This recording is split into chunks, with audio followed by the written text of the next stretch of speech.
Edouard, lance le système. On va se faire une petite partie.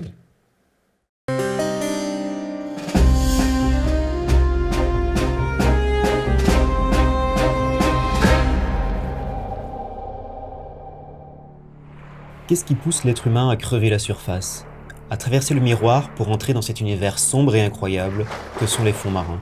L'attrait pour la nature? La découverte? L'inconnu?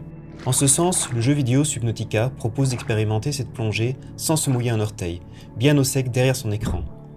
Et il faut bien avouer que les commentaires sont plutôt positifs, entre émerveillement et frisson. Subnautica réussit son pari, et malgré un scénario un peu confus dans lequel on patauge parfois, on ressent vite l'appel du large. Une fois les premières craintes passées, on veut s'enfoncer toujours plus loin.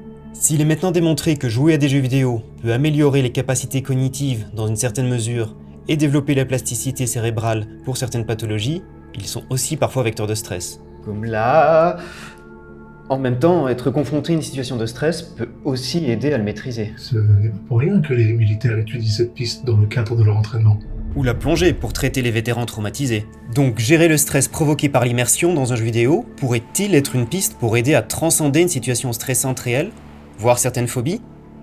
Il a été démontré qu'être en contact avec la nature sauvage, et même uniquement des images de nature, favorise la récupération, notamment d'un état de stress, a un effet vivifiant ou encore améliore l'attention et la mémoire. Au-delà de notre attrait pour l'esthétique de la nature, notre cerveau en tire donc bien un avantage. Il s'agit d'ailleurs du principe clé de certaines thérapies ou de programmes de développement personnel. Il en va de même pour les activités subaquatiques. Elles aussi semblent donner un sens à la vie et procurent de la satisfaction grâce aux expériences positives, de l'apprentissage qu'on y fait, voire à l'introspection qu'elles apportent. Mais puisqu'on parle de jeux vidéo, les études montrent aussi qu'une déconnexion de quelques jours de nos habituelles plateformes multimédia, au profit de randonnées dans la nature par exemple, semble augmenter considérablement la créativité. Mais alors, qu'en est-il d'un jeu vidéo basé sur la nature et l'exploration d'un monde sous-marin? Un simple succédané de seconde catégorie par rapport à une véritable immersion? Et pour ceux qui ignorent ce monde sous-marin ou n'osent simplement pas s'y aventurer, Subnautica pourrait-il proposer une alternative sans risque? En tout cas, les études scientifiques menées avec des plongeurs soulignent le fait que ceux-ci ne pratiquent pas réellement ce sport pour la recherche de l'adrénaline. Dans certains cas, ils le considèrent paisible et reposant.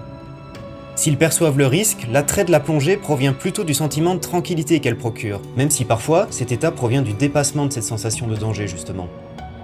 Donc, votre cerveau pourrait peut-être atteindre ce même état d'apaisement en dépassant les défis d'un jeu vidéo. Un jour peut-être. On utilise bien désormais la réalité virtuelle en accompagnement d'anesthésiques pour atténuer la douleur.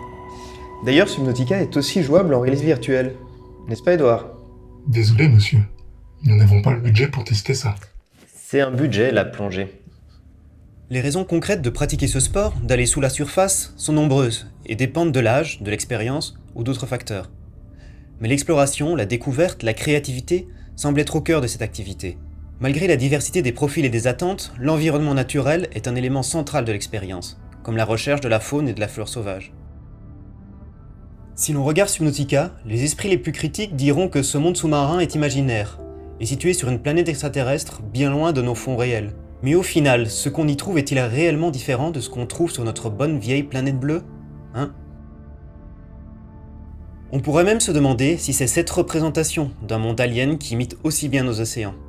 Ou si, au final, ce ne sont pas nos océans qui sont pour nous terriens, un monde alien en eux-mêmes.